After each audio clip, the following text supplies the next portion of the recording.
সিনেমার শুরুতে দেখানো হয় ইন্দোনেশিয়ার মালাং শহরে একটি ভাড়া দেওয়া মেস বাড়ি, যেটির মালিক ছিল অ্যাস্ট্রি নামক এক মহিলা।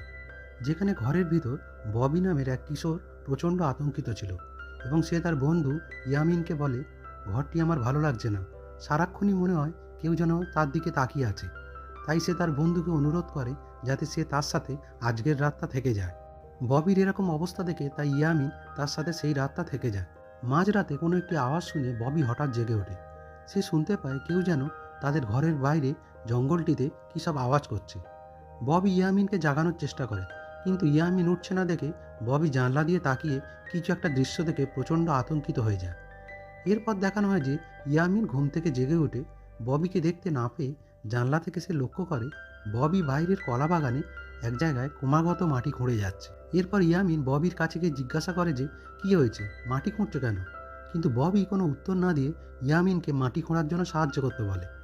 এরপর মাটি খুঁড়তে খুঁড়তে ববি মাটির ভিতর কাপড়ে জড়ানো একটি মৃতদেহ দেখতে পায় এবং তার মুখটা খুলে দেখে যে সেটা ববির নিজেরই মৃতদেহ। এবং এটা দেখে ববি প্রচণ্ড ভয় পেয়ে যায় এবং দেখা যায় সে ঘুম থেকে জেগে উঠেছে। অর্থাৎ এতক্ষণ ববি যা দেখছিল তা সবই স্বপ্ন ছিল। তার চিৎকারে ইয়ামিনও উঠে পড়ে। ববি প্রচণ্ড আতঙ্কিত হয়ে ইয়ামিনকে বলে যে সে অদ্ভুত একটা স্বপ্ন দেখেছে এবং তার মনে হচ্ছে এই বাড়িটাতে কোনো একটা গণ্ডগোল আছে এবং সে যে স্বপ্নটা দেখেছে হয়তো সেটা তার মৃত্যুরই কোনো সংকেত দিচ্ছে। এর পরের দৃশ্যে লেনা নামের একটি মেয়েকে দেখানো হয়, যে তখন মালাং শহরে এসে পৌঁছায়। সেখানে পৌঁছানোর পর লেনা যখন তার বাবার সাথে ফোনে কথা বলছিল, তখন লেনার ভাই বেনহুর তার পাশে এসে তার বাবার কথা শুনতে পায়। তার বাবার কথাবার্তা থেকে এটা স্পষ্ট বোঝা যায় যে লেনার ভাই বেনহুর এখানে অনেক দিন ধরে আছে, কিন্তু এখনও স্নাতক উত্তীর্ণ হতে পারেনি এবং এখনও তার ভাইয়ের পড়াশোনার খরচ তাদের চালিয়ে যেতে হচ্ছে। এবং তার বাবা আশা করছে লেনা যেন তার ভাইয়ের মতন না হয় এবং তাড়াতাড়ি স্নাতক উত্তীর্ণ হয়ে যায়। পাশ থেকে বেনহুর এইসব কথা শুনতে পেয়ে একটু দুঃখিত হয়। লেনা এখানে এসে খুব আনন্দিত ছিল, কারণ সে তার ভাইয়ের সাথে একসাথে থেকে পড়াশোনা করতে পারবে। এরপর বেনহুর তার বোনকে নিয়ে সেই মহিলা অ্যাস্ট্রির মালিকাধীন মেস বাড়িটিতে পৌঁছায়, কারণ বেনহুরও এখানে থেকেই পড়াশোনা করত। তারা পৌঁছতেই মেসের মালিক দম্পতি অ্যাস্ট্রি ও উইরিও তাদেরকে স্বাগত জানায় এবং এখানে কথাবার্তা থেকে বোঝা যায় যে ভাড়াটিয়া এবং মেস মালিকদের মধ্যে সম্পর্ক খুব ভালো ছিল। লেনারও এই জায়গাটা এবং তাদের ব্যবহার খুব ভালো লাগে। অ্যাস্ট্রি লেনাকে তার রুম পর্যন্ত নিয়ে যায়। অ্যাস্ট্রি লেনাকে বলে যে এই মেসে মোট 10 জন থাকে, কেউ কেউ ছাত্র, কেউ কেউ কর্মজীবী, আর সবাই একদম পরিবারের মতো। এরপর মিসেস অ্যাস্ট্রি তার ছেলে রিয়ানের সঙ্গে লেনার পরিচয় করিয়ে দেয়, যে মেসের দেখাশোনার কাজে তাকে সাহায্য করত। এরপর রিয়ান ও তার মা চলে গেলে লেনার রুমমেট রিনা এসে তার সাথে পরিচয় করে। এরপর রিনা লেনাকে বাইরে নিয়ে গেল সবাই সাথে পরিচয় করানোর জন্য।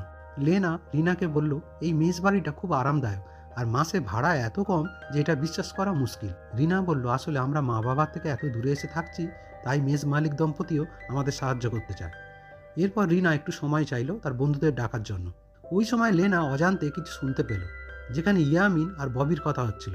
ববি ইয়ামিনকে বলছিল যে যেন সে দ্রুত এই বাড়িটি থেকে চলে যায়, কিন্তু ইয়ামিন যেতে পারছিল না, কারণ তার আর টাকা ছিল না। এরপর রিনা আসে আর তার দুই বন্ধুকে লেনার সাথে পরিচয় করিয়ে দেয়, হানি আর ইকা। এখানে লেনা জানতে পারে যে আজ রাতে ডিনারে মেসের বাকি সকলের সাথে তার একসাথে দেখা হবে, কারণ সপ্তাহে একবার অ্যাস্ট্রি পরিবার তাদের বাড়িতে মেসের সকলের সাথে একসাথে খাওয়া দাওয়া করে এবং অ্যাস্ট্রি পরিবারের বাড়িটা ছিল ঠিক মেসের একদম পিছনে। এরপর সকলে মিলে রাতে অ্যাস্ট্রি পরিবারের বাড়িতে ডিনার করতে যায়, যেখানে দেখা যায় বাইরে ববি মোটেই ভেতরে যেতে চাইছিল না, কারণ সে সেখান থেকে চলে যেতে চাইছিল। কিন্তু তখন মিস্টার উইরিও ইয়ামিন ও ববিকে তাড়াতাড়ি ভেতরে আসতে বলে। যখন তারা 10 জন মিলে অ্যাস্ট্রি দম্পতির সাথে খাবার খেতে বসে, তখন মিসেস অ্যাস্ট্রি তাদের প্রত্যেককে যে যা নিজেদের ধর্ম অনুযায়ী ঈশ্বরের উদ্দেশ্যে প্রার্থনা করতে বলে। এবং তখন একটা অদ্ভুত ঘটনা দেখা যায়। লেনা লক্ষ্য করে যে অ্যাস্ট্রি ও উইরিও কোনো মাংস দিয়ে তৈরি করা রান্না খাচ্ছে না, শুধুমাত্র সবজি খাচ্ছে। তখন রিনা লেনাকে জানায় যে এদের পুরো পরিবারই নিরামিষ খাবার খায়। প্রার্থনা করার সময় লেনার আরেকটি ব্যাপার অদ্ভুত লাগে, যেটা হলো মিসেস অ্যাস্ট্রি তার স্বামী উইরিওর হাত ধরে যখন প্রার্থনা করছিল, তখন সে একই কথা বারবার জোরে জোরে বলছে, যেটা হলো 10টা বাকি এবং সকলের সুস্বাস্থ্য থাকুক। এটা শুনে লেনা একটু অবাক হয়ে যায়। তখন পাশে রিনা তাকে বলে যে আসলে উনি আমাদের সকলের সুস্বাস্থ্য কামনা করছে।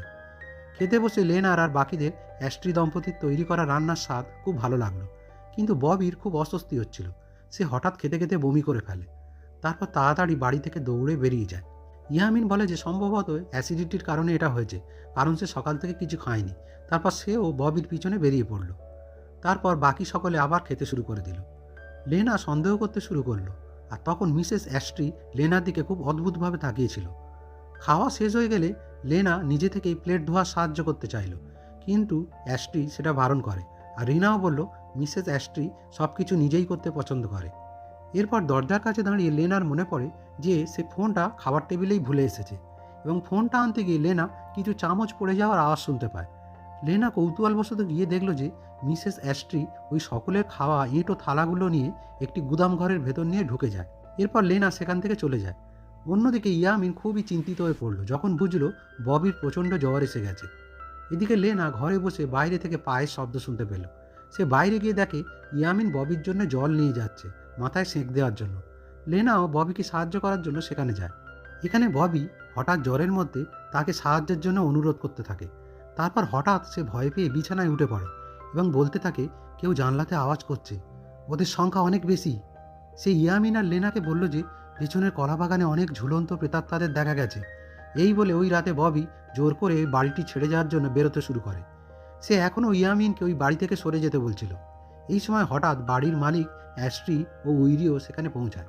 অ্যাস্ট্রি আর উইরিও এসে জিজ্ঞেস করলো ববি কোথায় যাবে, যদি যেতে চাও তাহলে কাল পর্যন্ত অপেক্ষা করো। কিন্তু ববি রাজি হয় না এবং সকলকে বলে যে এই বাড়িটা ভুতুড়ে। অ্যাস্ট্রি ববিকে থামানোর চেষ্টা করলো, কিন্তু ববি সোজা গাড়ি স্টার্ট করে বাড়িটা ছেড়ে চলে গেল। ঠিক তখনই বাড়িটার আলো মিটমিট করতে করতে হঠাৎ নিভে গেল। তারপর আবার আলোগুলি জ্বলে উঠল।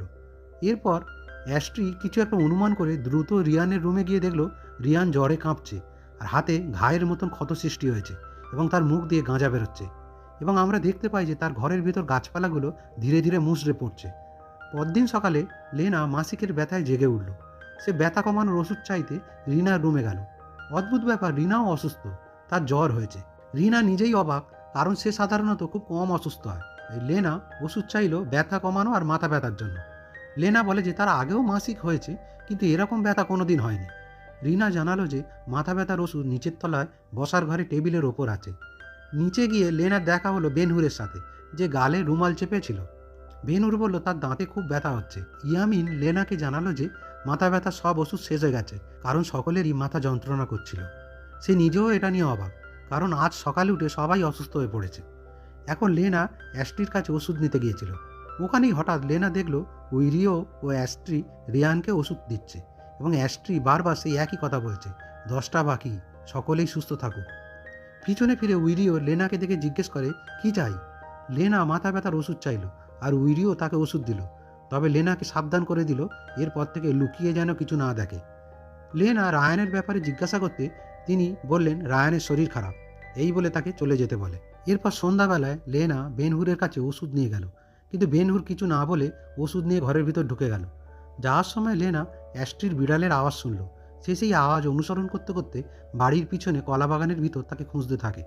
হঠাৎ লেনার পিছনে কাপড়ে মোড়া এক ঝুলন্ত ভূতকে দেখা যায়, এবং তার গলায় লাগানো সেই দড়িটি কলা পাতার মতন একটা দুর্বল পাতা থেকে ঝুলছিল। লেনা পিছনে ফিরে তাকাতে ঝুলন্ত ভূতটিকে দেখতে পায়, এবং ভূতটি তার ভয়ঙ্কর রূপ নিয়ে হাওয়ায় ভেসে লেনাকে আক্রমণ করে। তখনই লেনা ভয় প্রচণ্ড জোরে চিৎকার করে ওঠে। এদিকে দেখা যায় চিৎকার শুনে বেনহুর, ইয়ামিন ও রিনা তার কাছে এসে পৌঁছায় এবং লেনাকে জিজ্ঞাসা করে কি হয়েছে।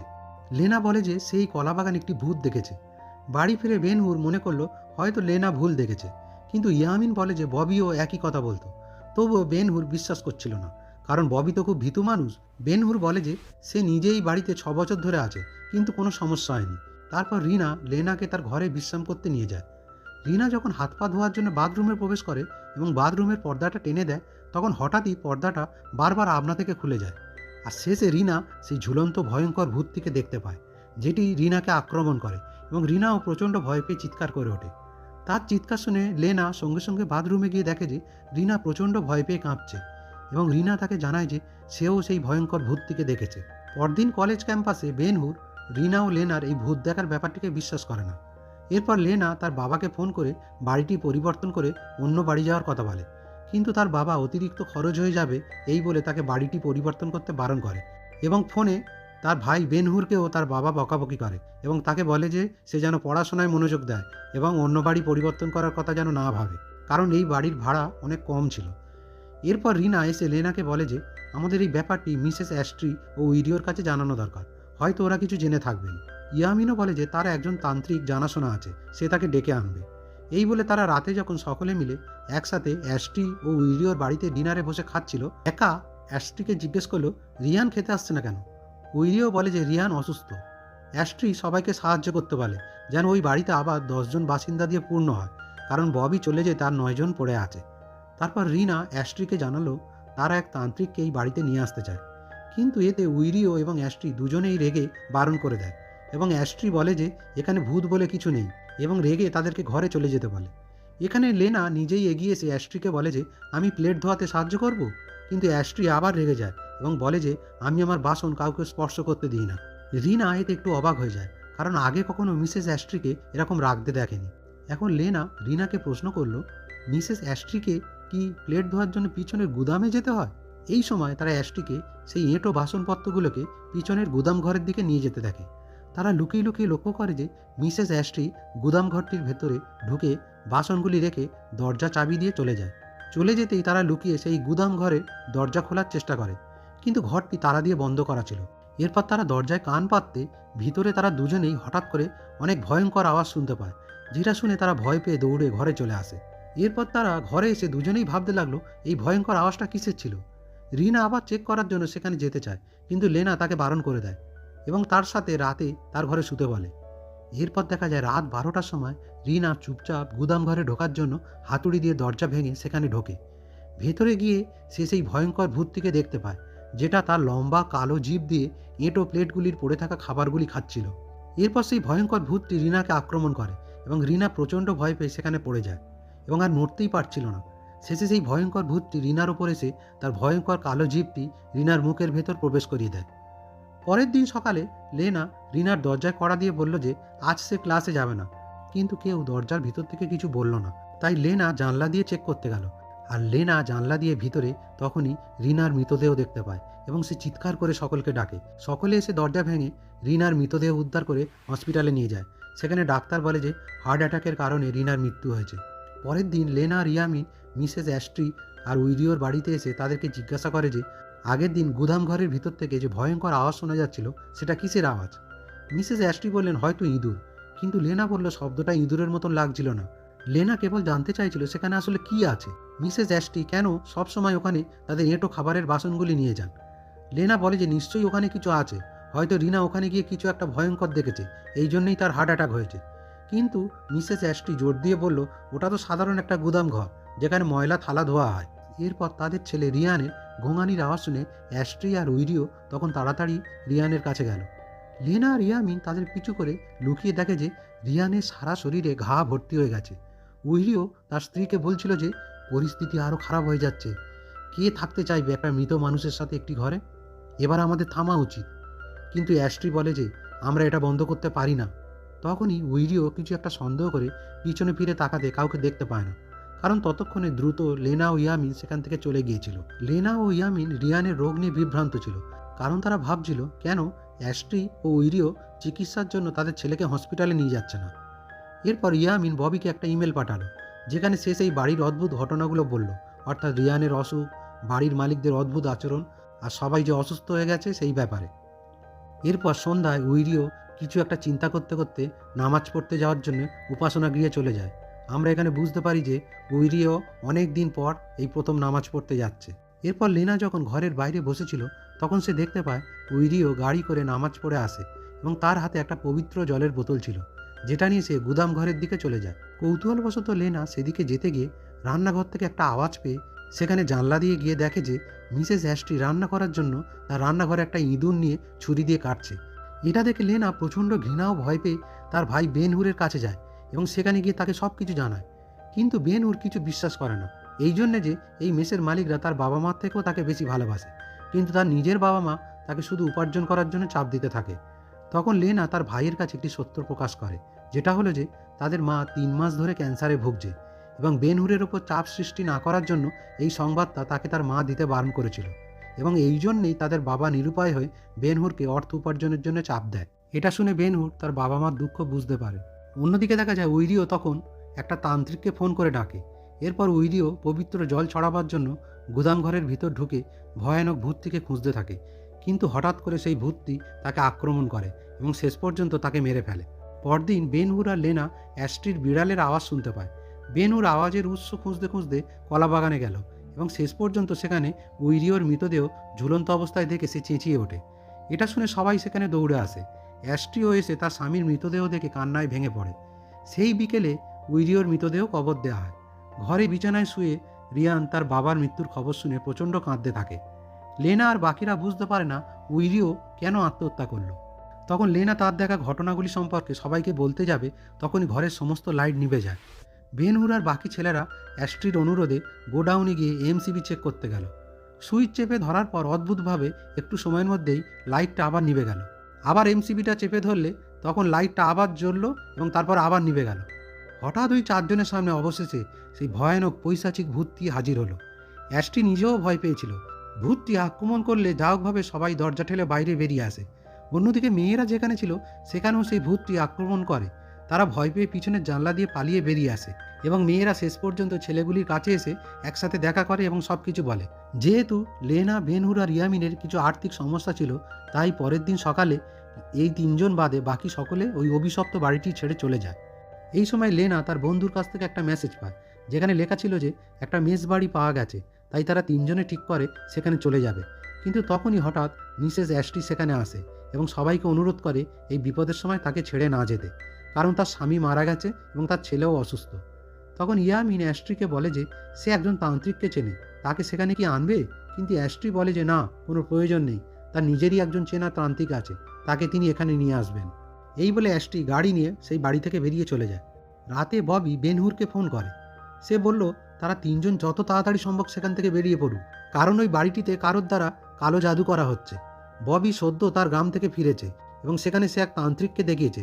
সেই তান্ত্রিক তাকে বলেছে তাকে কালো জাদু করা হয়েছিল এবং সেটা ওইখানেই করা হয়েছিল, অর্থাৎ এই মেস বাড়িটিতে, এবং এখন তার শরীর থেকে সেই নেতিবাচক শক্তির প্রভাব চলে গেছে। ববি সবাইকে সেখান থেকে যত দ্রুত সম্ভব বেরিয়ে আসার জন্য প্রস্তুত হতে বলল এবং সে কিছুক্ষণ পরেই গাড়ি নিয়ে এসে তাদেরকে সেখান থেকে নিয়ে যাবে বলল। কিন্তু যখন তারা ব্যাগ প্যাক করতে শুরু করলো, তখন যাওয়ার সময় মিসেস অ্যাস্ট্রি হঠাৎ পিছন থেকে তাদেরকে এসে মেরে একে একে ইয়ামিন, বেন হুর এবং লেনাকে অজ্ঞান করে দেয়। তাদের যখন সকলের জ্ঞান ফেরে, তারা দেখে যে তাদের হাত পা দড়ি দিয়ে বাঁধা অবস্থায় আছে এবং তখনই মিসেস অ্যাস্ট্রি তিনজনের জন্য খাবার প্লেট নিয়ে আসে। লেনা সেই খাবার ফেলে দেয়, এই বলে যে আমি জানি তুমি কালো জাদু ব্যবহার করছো আমাদের উপর। অ্যাস্ট্রি অবশেষে স্বীকার করলো যে সে কালো জাদুতে বিশ্বাস করে। ওই খাবারটা আসলে সে সবসময় রান্না করতো ইঁদুরের মাংস, বিশেষ মশলা আর মন্ত্রপুত বিভিন্ন জিনিস দিয়ে, এবং এই খাবার যখন তারা সকলে মিলে খেত, তাদের সেই এঁটো খাবার শয়তানের ভোগের উদ্দেশ্যে দেয়া হতো, এবং শয়তান যখনই প্রত্যেকের স্পর্শ করা খাবার গ্রহণ করত, ধীরে ধীরে তাদের সকলের আত্মার ওপর ওই শয়তান নিজের দখল নিতে শুরু করত। এবং অ্যাস্ট্রি আরও বলে যে ঈশ্বর যেহেতু তার কথা ভাবে না, তাই সেও আর ঈশ্বরকে বিশ্বাস করে না। আগে অ্যাস্ট্রিও ঈশ্বরকে সকলের রক্ষাকর্তা হিসেবে বিশ্বাস করত, কিন্তু এখন আর করে না, কারণ ওর গ্রাম ধ্বংস হয়ে গেছিল এবং পরিবারের বাকি সদস্যরাও শেষ হয়ে গিয়েছিল।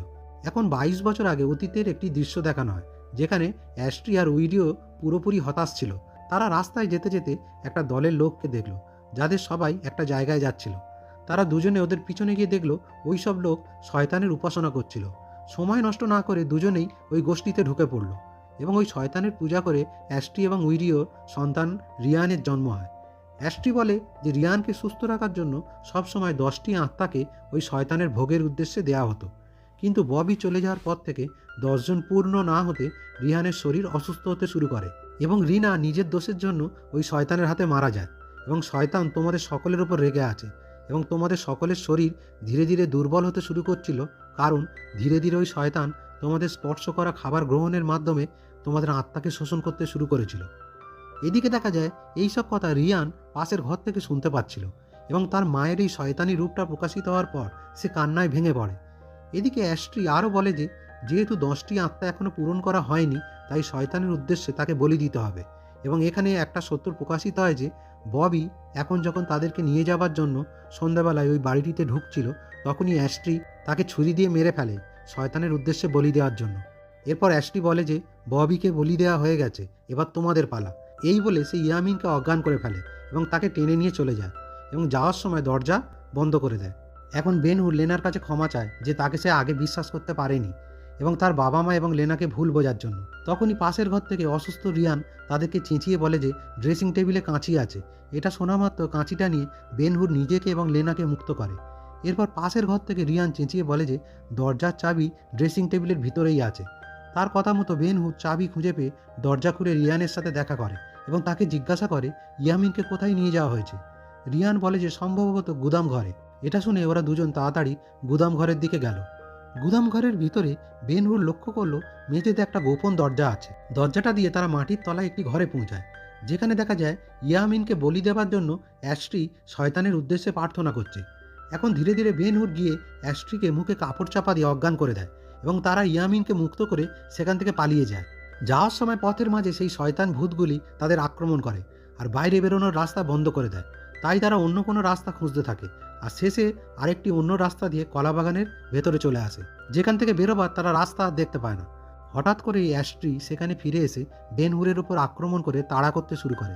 তারা দৌড়ে একটা জায়গায় এসে পড়ে, যেটা আসলে শয়তানের পূজার জায়গা ছিল, যেখানে ইয়ামিন ববির মৃতদেহটিকে কাপড়ে মোড়া অবস্থায় দেখতে পায় এবং সে কান্নায় ভেঙে পড়ে এবং তার মৃতদেহের সামনে আফসোস করতে থাকে যে তোমার কথা আমার বিশ্বাস করা উচিত ছিল। কিন্তু এই সময় হঠাৎ অ্যাস্ট্রি এসে ইয়ামিনকে ধারালো অস্ত্র দিয়ে আঘাত করে এবং সে সেখানে অজ্ঞান হয়ে যায়। অ্যাস্ট্রি এই সময় খুব খুশি, কারণ তারা ঠিক সময় ওই অনুষ্ঠানের জায়গায় পৌঁছেছে আর সেখানেই তাদের মৃতদেহকে অর্পণ করা হবে শয়তানের উদ্দেশ্যে। এরপর আহত বেনহুরও অজ্ঞান হয়ে যায় এবং অ্যাস্ট্রি এসে লেনাকে আক্রমণ করে তাকে অজ্ঞান করে দেয়। এরপর অ্যাস্ট্রি লেনার দেহ কাপড়ে মুড়ে মন্ত্রপাঠ করে তার জাদুবিদ্যা শুরু করে। এখন শয়তান তাদের সামনে আসে এবং তার ভয়ঙ্কর পৈশাচিক রূপটা আমরা দেখতে পাই। অ্যাস্ট্রি শয়তানকে বলে যে আপনার ভোগের জন্য নৈবেদ্য প্রস্তুত, আপনি গ্রহণ করুন। লেনা জ্ঞান ফিরে দেখে যে শয়তান এসে প্রথমে মৃত ববির মৃতদেহ খেয়ে ফেলে। তারপর সে যখন জীবন্ত লেনাকে খাওয়ার জন্য এগোচ্ছিল, তখন রিয়ান সেখানে এসে তার মাকে এই সব কিছু থামাতে বলে, কিন্তু তার মা বলে যে এই সব কিছু থামানো যাবে না, এগুলো সব তোমার ভালোর জন্য হচ্ছে। এই দেখে রিয়ান আর কোনো উপায় না দেখে নিজেই নিজের গলা কেটে আত্মহত্যা করে এবং রিয়ানের মৃত্যুর সঙ্গে সঙ্গে শয়তানটির দেহ আগুনে পুড়ে শেষ হয়ে যায়। এরপর অ্যাস্ট্রি কান্নায় ভেঙে পড়ে এবং যেহেতু তার সব কিছুই শেষ হয়ে গেছিল, তাই সে নিজেও ধারালো অস্ত্র দিয়ে আত্মহত্যা করে নেয়। এরপর ইয়ামিন ও বেনহুরের জ্ঞান ফিরে আসে এবং তিনজন সেখান থেকে বেরিয়ে আসে। পরের দৃশ্য হসপিটালে দেখানো হয়, যেখানে ইয়ামিনের বাবা মা এসে তার কাছে ক্ষমা চাইছিল তার ছেলেকে বিশ্বাস না করার জন্য। অন্যদিকে বেনহুরের বাবা মাও সন্তানের কাছে ক্ষমা চায় তাদেরকে বিশ্বাস না করার জন্য।